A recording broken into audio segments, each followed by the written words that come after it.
Olá, estamos chegando com o Câmara Repórter, segunda edição desta quarta-feira, 23 de abril. Veja os nossos destaques. Vereadores de Natal aprovam projeto que dispõe sobre a sinalização em frente a rampas de acessibilidade. Biblioteca Câmara Cascudo desenvolve atividades em comemoração à Semana Mundial do Livro. Estamos no Abril Laranja, mês de combate à violência contra os animais. Aqui no estúdio eu vou entrevistar o historiador e escritor Durval Muniz. Ele conversa com a gente sobre o lançamento da nova obra A Pele da História, que vai acontecer nesta quinta-feira no Museu Câmara Cascudo. Então vem com a gente, o Câmara Repórter, segunda edição, está no ar.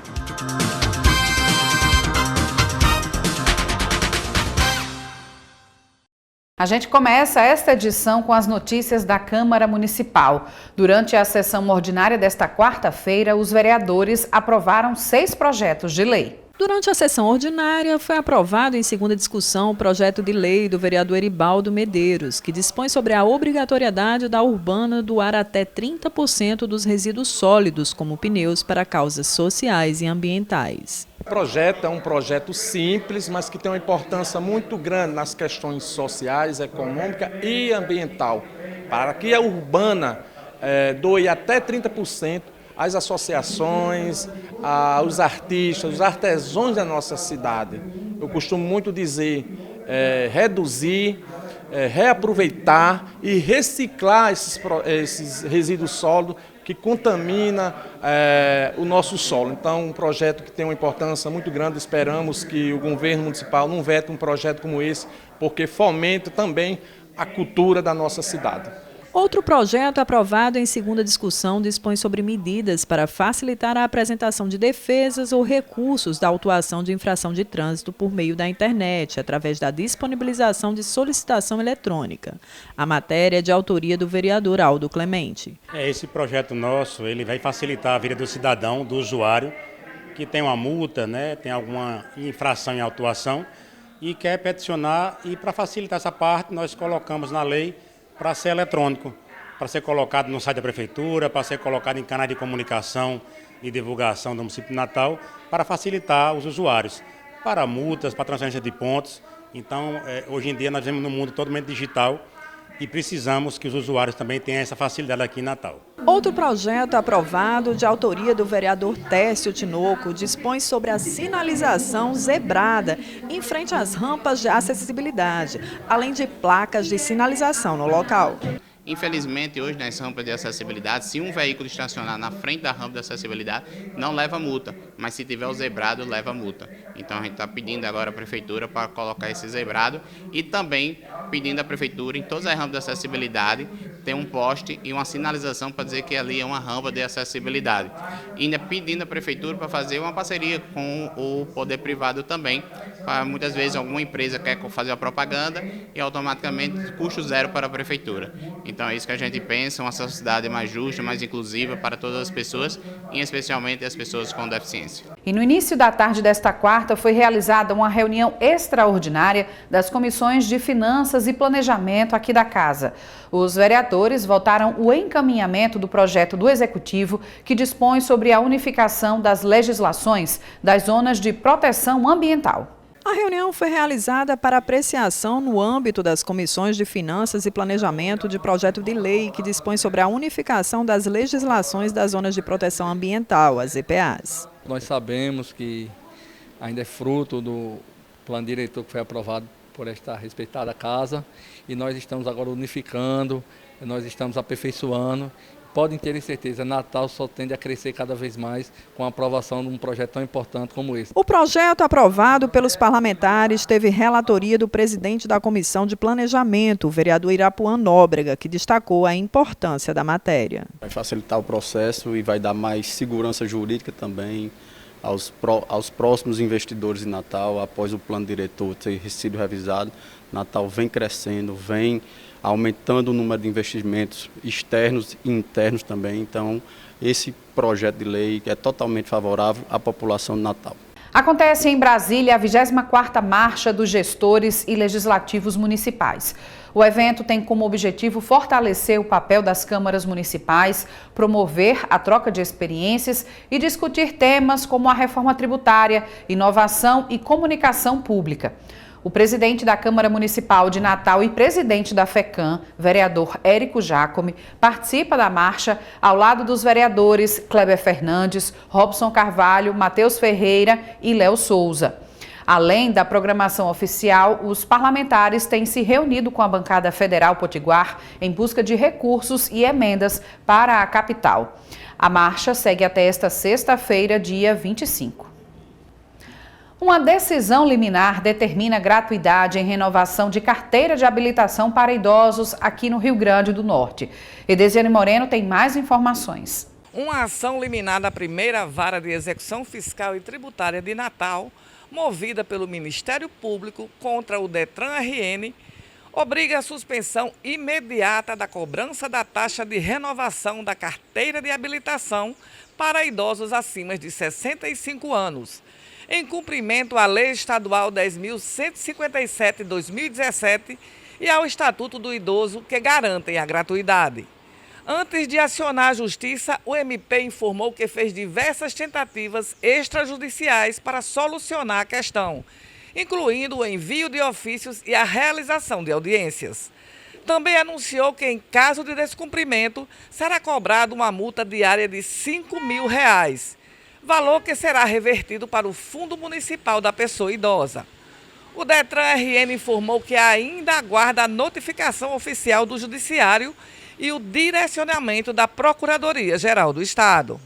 E ainda falando aqui em Detran, mas dessa vez sobre um leilão que vai ser realizado aqui com veículos apreendidos. Os lances já podem ser realizados. Simone Silva. O Departamento Estadual de Trânsito do Rio Grande do Norte divulgou o edital de um leilão que oferece 88 veículos e 34 lotes de sucata. Há motocicletas com lance de R$ 400, automóveis com lances iniciais de R$ 2.000 e até um Jeep Renegade, cujo lance inicial é R$ 20.000. Os lances já podem ser feitos de forma online pelo Lance Certo Leilões.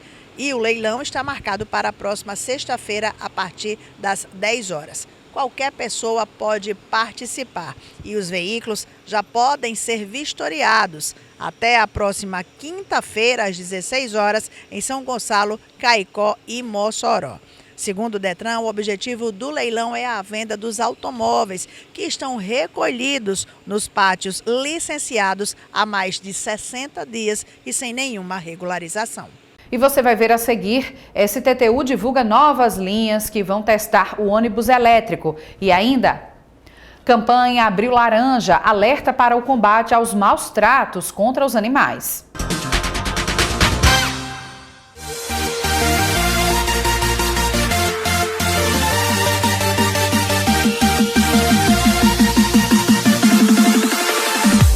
Fala galera, passando para dizer que todas as notícias do esporte local você encontra no programa Câmara Esportiva. Aqui você tem matérias especiais, entrevistados, comentários de quem entende do assunto e muita interatividade. Lembrando que entramos no ar de segunda a sexta-feira ao vivo, sempre a partir de 1h20 da tarde. Te espero aqui na TV Câmara Natal. Até lá!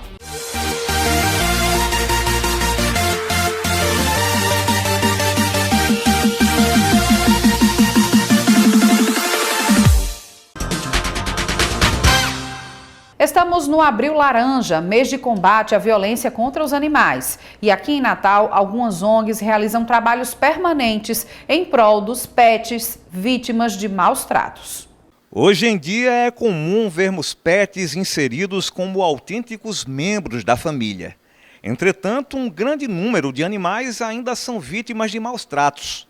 Para combater esse tipo de situação, foi criada a campanha Abril Laranja. O Abril Laranja tem fundamental importância, né, no Brasil e no mundo inteiro. É uma campanha internacional, ela foi criada pela Sociedade Americana e chegou ao Brasil, onde todo mês de abril nós fiscalizamos, nós colocamos em prática essa ação, porque é importante que a sociedade saiba que maltratar animal é crime e que existem vários tipos de maltrato, né? Maltratar não é só bater, não é só jogar um pau, pegar uma pedra. Não, maltratar é, por exemplo, você manter o animal acorrentado, é você manter o animal em situações insalubres, que é no meio de fezes e urinas, né? É você negligenciar com a saúde do animal quando ele está doente, você não dá o devido cuidado.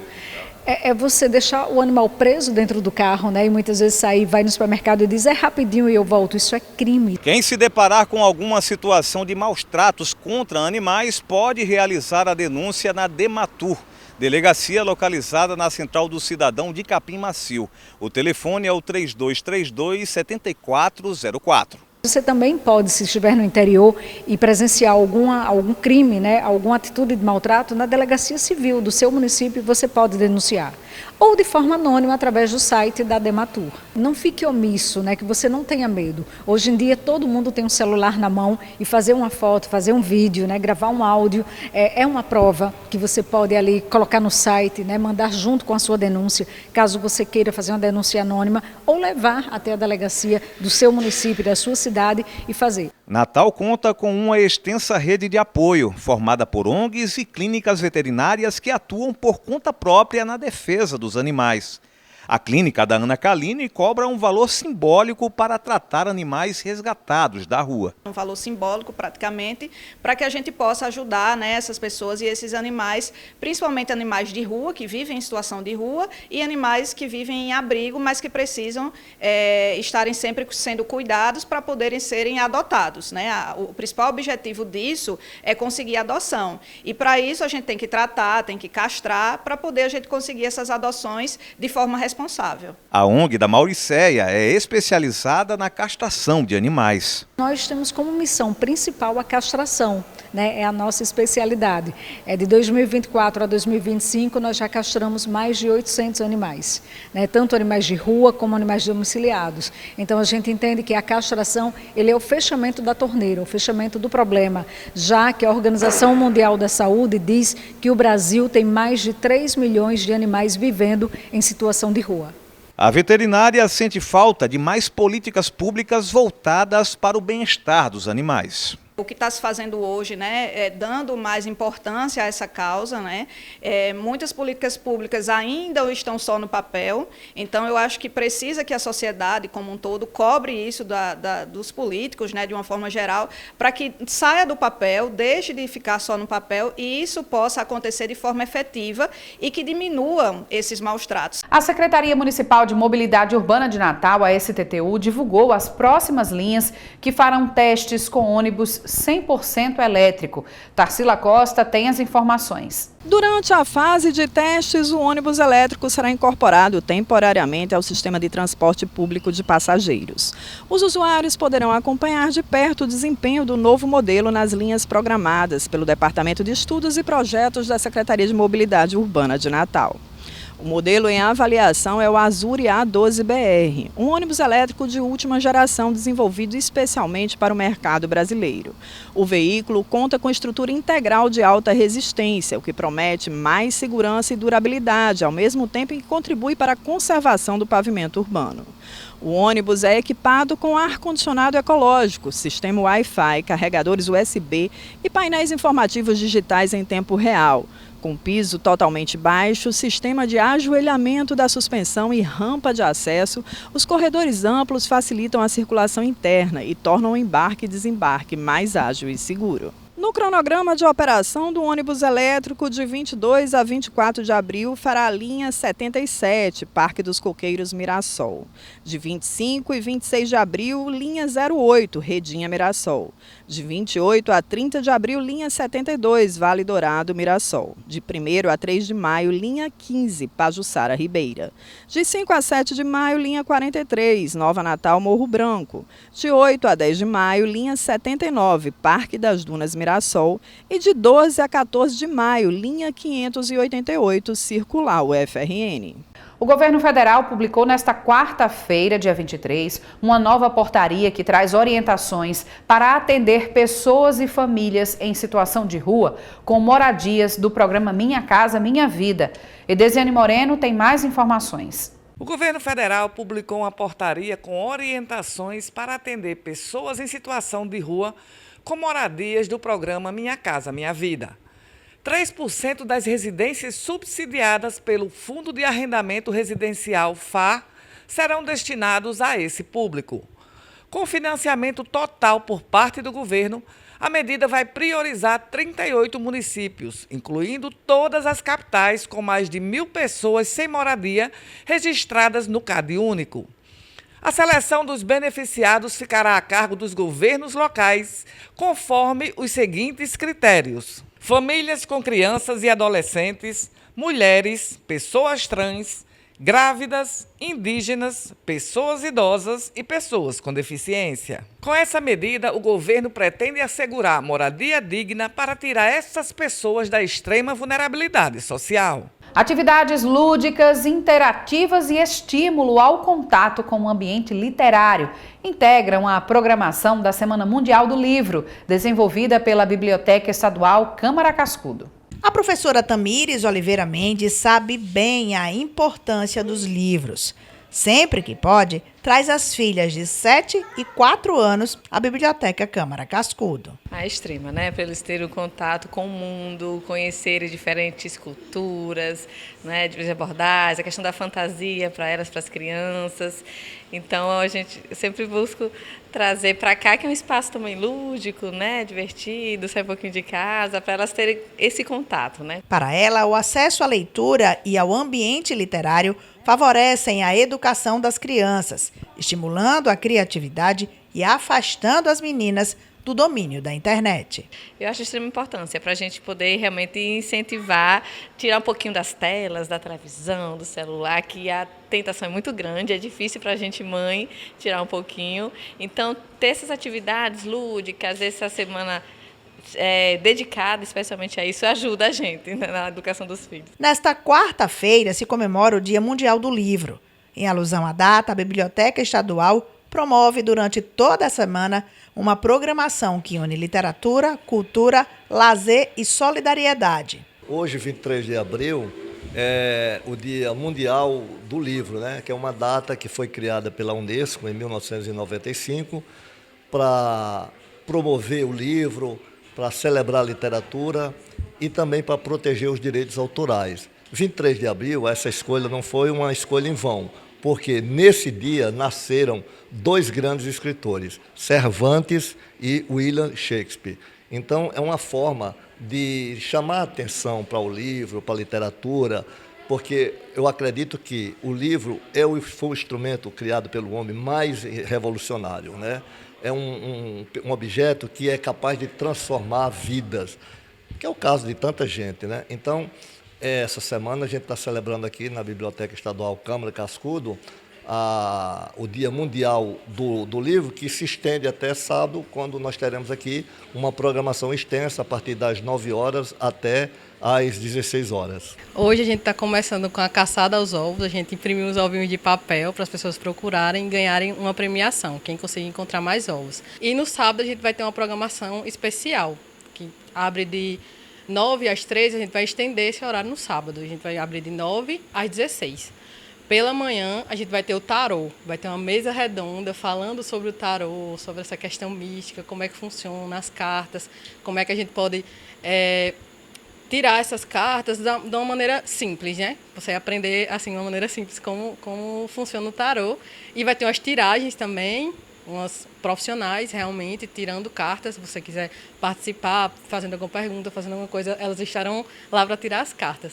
E de tarde vai ter o RPG na biblioteca. A primeira vez que a gente vai ter o RPG, né? Esse jogo que é tão amado pelos adolescentes, adultos, todas as idades. Mas ele vai ser a partir dos 14 anos, quem quiser jogar RPG. Atividades que atraíram a estudante Monique Reinaldo, que entrou na brincadeira lúdica de caçar ovos literários. A jovem, que mantém o hábito de ler, falou da importância da ação e dos livros. É uma atividade recreativa muito divertida, porque Só a procura pelos ovos já gera um sentimento de recompensa muito agradável e ter prêmio surpresa torna isso ainda mais divertido. São muitos os benefícios da leitura. Estimula a criatividade, reduz a ansiedade e estresse, aumenta a sensação de bem-estar, melhora a qualidade do sono, desenvolve o campo das ideias e as habilidades na escrita e transporta o leitor para outro universo. A semana também tem caráter solidário. A biblioteca promove uma campanha de arrecadação de alimentos não perecíveis, que serão destinados à Fundação Lar Celeste Alta de Souza e coleta de brinquedos, com o objetivo de enriquecer o acervo lúdico da própria biblioteca e de outras no estado. A gente vai colocar uma caixa ali na frente para conseguir essas doações de alimentos, de materiais de higiene. E a gente está organizando também uma campanha de doação para a nossa brinquedoteca, que é ali no acervo infantil, que a gente tem poucos brinquedos ainda. Então, quem tiver brinquedo, tiver em bom estado, pode trazer para as crianças poderem utilizar esse espaço com livros e com brinquedos também. Os momentos de interação e incentivo à leitura estimulam o hábito nas pequenas gerações. O jabuti, um animal muito lento e de vida longa, vivia em hábito com o ovedor cantigueiro, porque este se achava melhor e mais forte. A biblioteca funciona de terça a sexta, das 9 da manhã até as 4 da tarde. E no sábado, das 9 da manhã até 1h da tarde. E a seguir a gente continua falando aqui sobre livro. Eu vou conversar com o historiador e escritor Durval Muniz, que lança um novo livro nesta quinta-feira no Museu Câmara Cascudo. Não saia daí que nós voltamos já.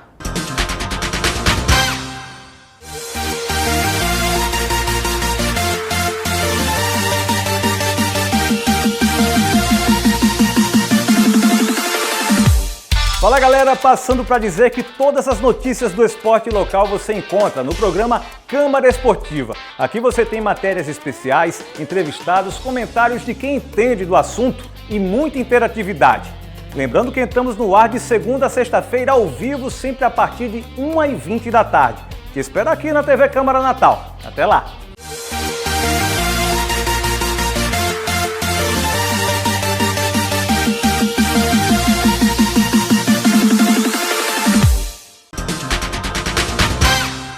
Estamos de volta aqui com o Câmara Repórter e nesse Dia Internacional do Livro, eu tenho o prazer de receber aqui no estúdio o professor, historiador e escritor Durval Muniz, que nesta quinta-feira lança sua mais nova obra, A Pele da História. Seja bem-vindo aqui, professor, historiador, para conversar conosco. Muito obrigado pelo convite, é um prazer estar aqui. O senhor já é reconhecido nacionalmente pela A Invenção do Nordeste, uma obra realmente que virou até obra teatral também, né? Além do livro, professor. E agora o senhor vem com essa nova obra chamada A Pele da História. O que é que o senhor busca retratar e apresentar nesse livro? Na verdade, Larissa, é porque durante muito tempo os historiadores escreveram sobre personagens que não tinham corpo. Os personagens históricos é como se fosse apenas mente, né? Apenas ações, apenas projetos, apenas, né? Eles eram partícipes de eventos, mas a corporeidade dos personagens não era retratado, até porque você tem um preconceito contra a dimensão carnal humana na cultura ocidental, que é um preconceito judaico-cristão, né? A ideia de que a carne nos remete ao pecado, à queda, né? Enquanto que a racionalidade é aquilo que nos torna seres superiores, distintos. Então, há uma hierarquia entre essa dimensão racional, espiritual, né, dos homens e essa dimensão do corpo, né? Então, eu quis chamar a atenção para, né, a necessidade de a gente tratar dessa dimensão também carnal, onde está o desejo, onde está as pulsões, onde estão as emoções, onde estão os sofrimentos, onde estão as sensibilidades, onde estão as dores, os sofrimentos, não é? Então, assim, todos os seres humanos passam por todas essas coisas e tudo isso faz parte da história. Né? Exatamente. E para além dos personagens históricos não retratados, né, ao longo de todo esse tempo, como o senhor coloca, de forma carnal, né, em seus acontecimentos, o senhor também traz esse paralelo para o ponto de vista do próprio historiador. Também acontece isso na sua visão? Sim, durante muito tempo nós historiadores é como se nós não tivéssemos corpo, né? A ideia de que a escrita é uma coisa meramente mental. A gente não tem ideia de que, por exemplo, quando a gente passa um dia escrevendo, a gente investe todo o corpo. A gente termina o dia cansado, sim, fisicamente, né? Por quê? Porque o ato de pensar é também corporal, né? A gente tem, às vezes, uma imagem da mente como se a mente não fosse localizada no corpo, como se a mente sobrevoasse o corpo, quando, na verdade, a nossa inteligência está nas vísceras cerebrais, né? Então, assim, e a gente escrever é um ato que a gente investe emoções, investe sentimentos, há toda uma descarga, né, de energia, sim, né, claro, corporal. Então, a gente escreve, por exemplo, sobre um tema muito difícil, né? A gente pode terminar com dor de cabeça, a gente pode terminar, não é, com problemas mesmo no dia, de tensão. Sim. Né? Quer dizer, historiador, quando a gente vai para o arquivo, né, a gente às vezes se depara com coisas muito duras, né, com situações muito duras. A gente sofre no arquivo. E isso não aparecia na obra dos historiadores. Os historiadores parecia que não sofriam no arquivo. Sim. No arquivo, às vezes, a gente chora, às vezes a gente se emociona, às vezes a gente se arrepia, né? E às vezes a gente ri, às vezes a gente se alegra. Já aconteceu isso com o senhor, por exemplo, como historiador, nas suas pesquisas? O tempo todo. Eu falo muito da minha experiência, né? Eu sou já historiador há 40 anos, né? Então eu vivi tudo isso, né? E sempre me estranhava, porque quando você chegava nos trabalhos, tudo isso era omitido. Sim. Né? Então, assim, você lia a introdução, aí o que o historiador fazia questão de falar?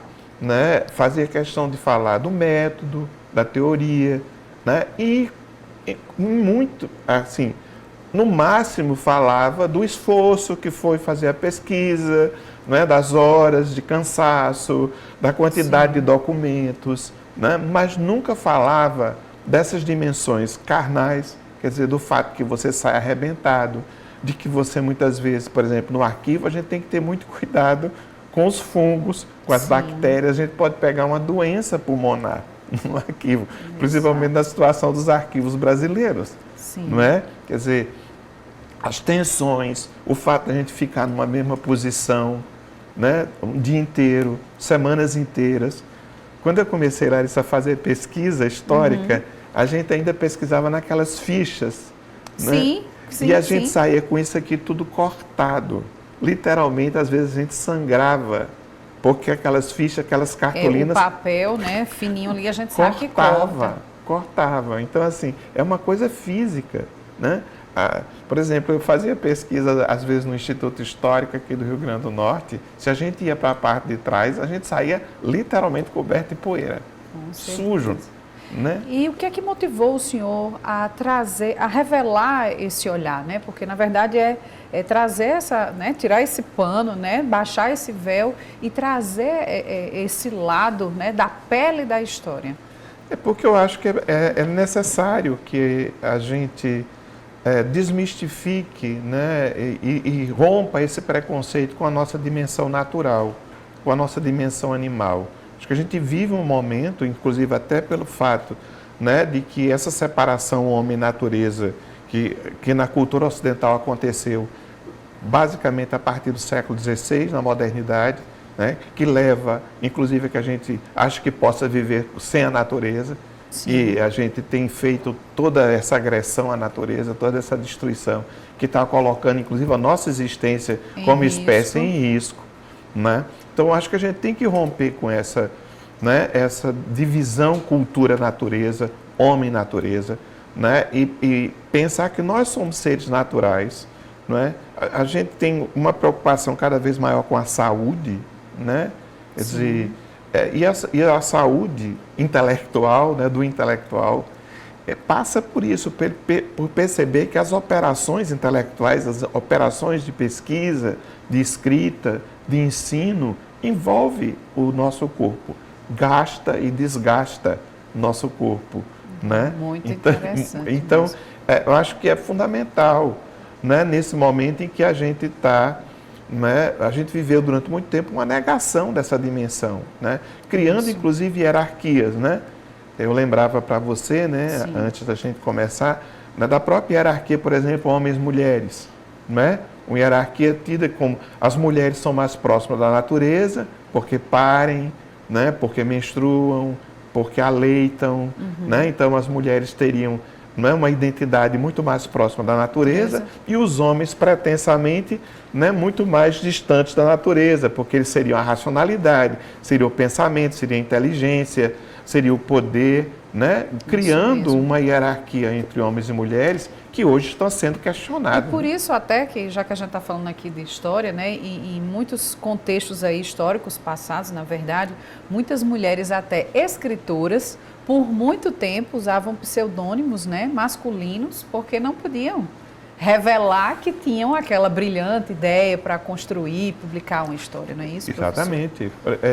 Começo do século XX, né, as profissões intelectuais eram tidas como profissões femininas, né? Elas feminilizavam. Homens que iam para a carreira intelectual, né, eram tidos como menos masculinos, né? Muitos tinham, inclusive, vergonha da exercício. Quer dizer, muitos, inclusive, eram associados à doença, né? Quer dizer, qual eram os homens que iam fazer poesia? Os tuberculosos, as pessoas que tinham, né? Quer dizer, o homem deveria estar ligado ao mundo do trabalho, ao empreendimento, ao empresariado. A masculinidade, a masculinidade, né? Exatamente. Então, assim, as mulheres foi negada durante muito tempo a vida intelectual, embora elas estivessem aí, inclusive no nosso campo. Existem historiadores desde o século XVIII, mas quando a gente pega a história clássica da história, a história da historiografia, da escrita da história, só aparecem homens. Só aparecem os historiadores, como se os historiadores não tivessem existido. E elas existiram desde o século XVIII, né? Agora estão começando a ser recuperadas. Na Inglaterra, você tem historiadoras já no século XVIII, no começo do século XIX, mulheres que, inclusive, produziram. E veja como é curioso, elas produziam história preferencialmente para criança. Elas traduziam a história nacional para as crianças. Então, elas faziam muito sucesso com as primeiras fases da educação, né? E que também é uma hierarquia. A gente costuma achar que produzir para o ensino é uma coisa menor do que produzir para a universidade ou produzir para vender no mercado editorial. Quando a educação, na verdade, começa mesmo da base, né? Um cidadão bem formado lá na base. Né? Aí você veja, né, essa associação da mulher com o cuidado, né? Com o cuidado da infância. Então, elas encontraram um nicho delas poderem escrever. Então, elas escreviam história voltada para, né, para a educação das crianças. Professor, esse seu trabalho vai ter toda uma apresentação que o senhor vai discorrer, apresentar um pouco, né? Isso durante o lançamento, nesta quinta-feira. A ideia é essa. O lançamento vai ser no Museu Câmara Cascudo, né, às 20 horas. Então, vai ter duas pessoas que vão apresentar o livro. Eu também farei uma apresentação do livro, né? Quer dizer, as pessoas poderão fazer perguntas, né? Será aberto para quem quiser. Vai ser um bate-papo como a gente está aqui. Exatamente, um bate-papo sobre a obra. Não é? E vai ficar à venda lá só nesse momento do lançamento? Vai ter um representante da editora, né? A Vozes fez um acordo com a editora Paulus, que vai estar lá. Nessas plataformas digitais também está disponível? Não, ele está já disponível em todas as livrarias digitais, né? Na Amazon e na própria editora, na página da editora Vozes. Né? Ele está, inclusive, com um desconto de 30%. Mostra aqui para a gente que o senhor está aí com o livro. Vamos virar aqui, que a gente mostra o livro nesse lançamento. Então, nessa quinta-feira, a partir de que horas? A partir das 20 horas, no Museu Câmara Cascudo. Será ali na parte externa. Vão colocar umas tendas, vai ser uma coisa bem legal ali do lado de fora, né? Tá bom, então fica esse convite para historiadores, estudantes, né? Quem tiver interessado, para todo né, mundo. professor? A ideia de fazer no Museu Câmara Cascudo foi justamente tirar fora da universidade para não caracterizar uma coisa voltada simplesmente para as pessoas da universidade. Sim. Eu quis fazer no Museu Câmara Cascudo justamente para, né, atrair pessoas de todas as áreas, que todas as pessoas da cidade que têm interesse pelo livro, que têm interesse de ir lá prestigiar o lançamento. E a ideia também que o senhor tem é percorrer aí as capitais para fazer esse lançamento, né? O senhor já esteve no Ceará, não é isso? Eu fiz um lançamento agora da Bienal do Livro, em Fortaleza, né? E no dia 8 de maio eu vou fazer um lançamento no Recife, né?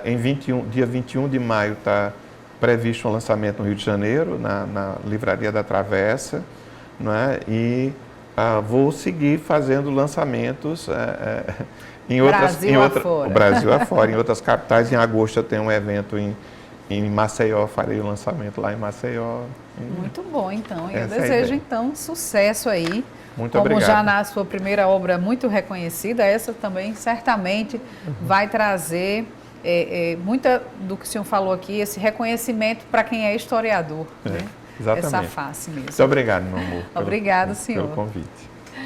E esta edição do Câmara Repórter fica por aqui. É você que nos acompanha. Obrigada pela audiência. A gente volta a se encontrar nesta quinta-feira com outras notícias aqui da Câmara Municipal e também do que acontece na nossa cidade. Tchau.